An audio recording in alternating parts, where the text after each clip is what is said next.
নমস্কার বন্ধুরা, আমি রূপম তোমাদের জন্য নিয়ে চলে এসেছি আর একটা অন্ধকার ডাকের চ্যাপ্টার 3 নিয়ে। চ্যাপ্টার 3 নাম হলো রহস্যময় দরজা। গল্পটা শুরু করছি, শুনতে থাকো। সূর্যের শরীর জমে গিয়েছিল ভয়ে, কিন্তু হাতের চাবিটা শক্ত করে ধরে উঠে দাঁড়ালো সে। মাথার মধ্যে একটা কথাই ঘুরপাক খাচ্ছিল, এটা কোন দরজার চাবি?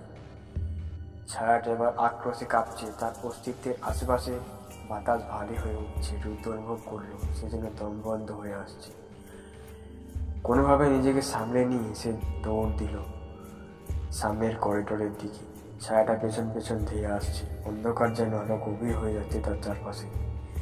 করিডোর শুরু, দেয়ালের উপর পুরনো পোর্ট্রেটটা ঝুলছিল।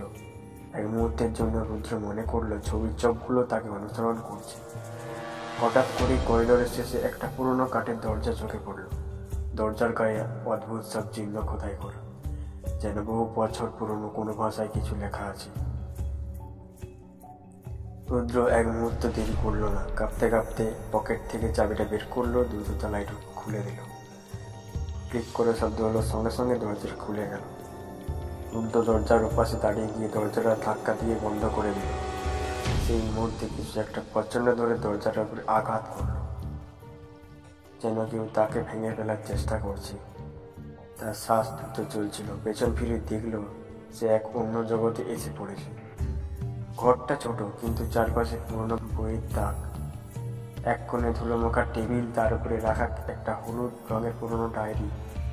ডায়েরিটার মলাটে রক্তের দাগ, তার উপরে লেখা একটাই নাম, অরূপ সেন।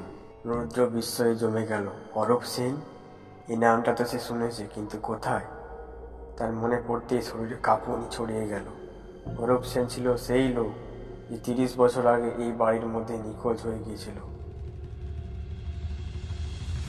তো বন্ধুরা, তোমাদের গল্পটা কেমন লাগলো অবশ্যই কমেন্টে বলবে।